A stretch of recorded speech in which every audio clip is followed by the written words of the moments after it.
Before this vlog officially gets started, I would like to say, Connor, I hope you're feeling all right.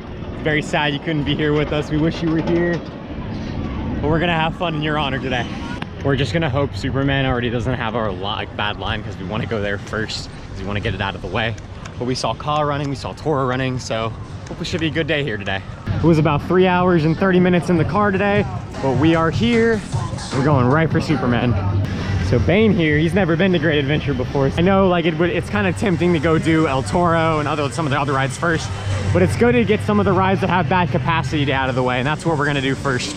First ride of the day and of the trip is gonna be Superman Ultimate Flight. We're trying to sit in the back. He's actually never done a B&M Flyer before. I've done Tatsu, and I've obviously done this one before, and I've done the one at Over Georgia, but this one was still really good, so excited for it.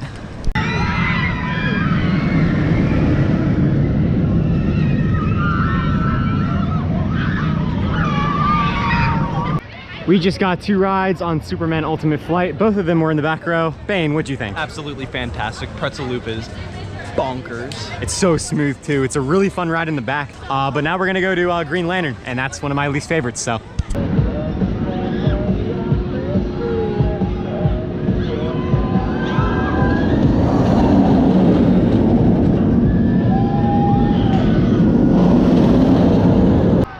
We just did this ride and we regret it. What do you think? It makes all-American triple loop look fun. That yeah, sucks. It's so bad. It's got a nasty rattle to it. The only inversion I really like though is the dive loop. We're gonna go do King to Ka now. We saw it's been running this entire time, so we're gonna get on it before it breaks. All right, so I just put my GoPro in a locker, and actually a lot has happened since then. We went to get in line for King to Ka, but it broke down the first time. So we ended up going and getting in line for El Toro. And we ended up getting 2 rides on that. Both were in, we got one in the second to back and then one in the third to back, right? Yep. Okay, so I just wanna say, El Toro, that was the best ride I've ever gotten on that. That was the smoothest ride I've ever gotten on that. And that's really been one of my complaints with this ride. The roughness has just made this ride so unenjoyable for me. Unfortunately, Zumanjaro Drop of Doom is closed today. So we went to get in line for Medusa, but it's running one train, so we decided to turn around and do something else. We went to go do the mine train, and that went smoothly. There was no wait for that, except we got stuck on the mid-course for about 15 minutes, so that was a little annoying. But then we did come back and get a ride on King to Ka. We sat in the very front row, and that was absolutely insane. The line's a bit backed up right now, or else we'd probably do it again, but we're gonna go do something else because we still have the entire right side of the park to do. Won't be riding the Flash today. Looks really nice though. Seeing a coaster before it opens is always really cool. Looks so shiny. So we just got off Batman the Ride. That was a very intense Batman clone. I'm waiting here to get some off-ride footage of the ride.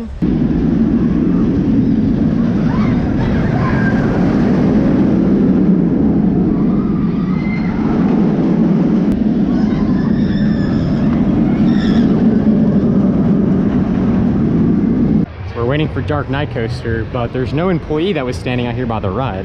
Now there is.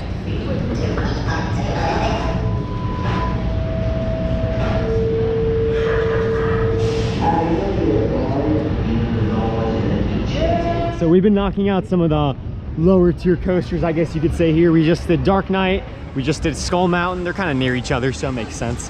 But now we're going over to do Nitro and Jersey Double. And those are my 2 favorite coasters not named El Toro here, so I'm really excited to get back on those, so let's go.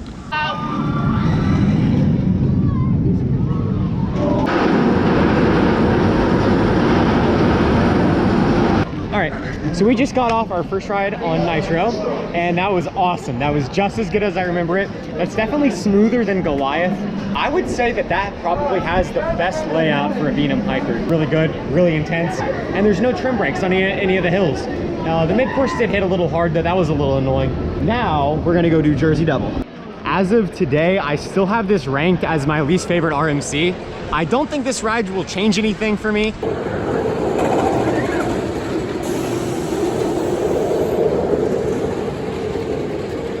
So we just got off our first ride of the day on Jersey Double, and we have some mixed opinions about it. It's an RMC, that's a given, so it's not inherently a bad ride. But I think the way that the single rail model was implemented, particularly in this case, was just kind of poorly done. I've done Wonder Woman at Magic Mountain and at Fiesta, Texas, and I will say that neither of them felt as rough as Jersey Devil did. Restraints are kind of uncomfortable. You kind of have to straddle your legs, and it's just not really a comfortable thing to do, especially if you're taller, so. Yeah, the straddling was kind of painful, and the restraints dug in. The straps were weird. They kept like flying over my shoulders. They do dig into your straps sometimes. Every single weld felt like a jolt. Yeah. Overall, yeah, Jersey Devil is a great ride, but it's probably the worst RMC.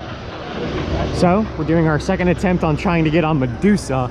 Rain is coming in. It's about 4 p.m. now. It says there's rain coming in from 4 to 5. After that, it looks clear, and Medusa has a shitty wait. I don't know if we're gonna be able to do Medusa. So we've been wandering around the park for a little bit now. It's been raining a little bit off and on, not as much as I think Apple said it would, but it's still been raining a little bit. But we just got off Nitro and we ran into this employee who was very generous to us, and he gave us this card right here. That is a free skip the line pass, and since Medusa is running one train, that's exactly where we're gonna use it. So that's where we're going now. Shout outs to you. I didn't get your name, but you looked exactly like George Harrison. So shout outs to you, bro. All right, we finally walked across the park for Medusa, and we're gonna use the fast lane. It's still running one train, and the line is backed up all the way to the entrance, so definitely gonna take advantage of that. So I forgot to record a reaction clip to Medusa because we were kind of in a hurry at the end of the day, but Medusa is an incredible ride at Great Adventure that you should not overlook. It's actually my favorite B&M floorless because it's got a great layout with good intensity and theming, and it's also the smoothest floorless coaster I think I've ridden. It's a shame it was running one train though, because I would have loved to have gotten more rides. All right, so it is about 30 minutes till park close, a little less than that, but we're just about to get our last ride, which will be El Toro. It is 7:46 here at Six Flags Great Adventure. Me and Bain just got our last ride on El Toro. It was wild. El Toro this time around for me was a lot more of an improved ride.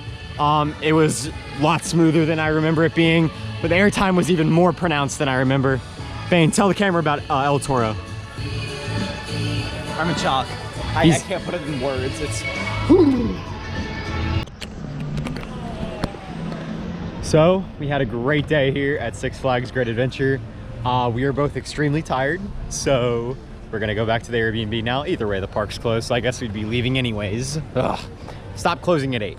Boo. Boo. We got another big day ahead of us. We got a 3.5-hour drive to upstate New York, where we will be going to Six Flags Great Escape. But that's for the next episode. So for today, that's all we got. So we'll see y'all in the next one.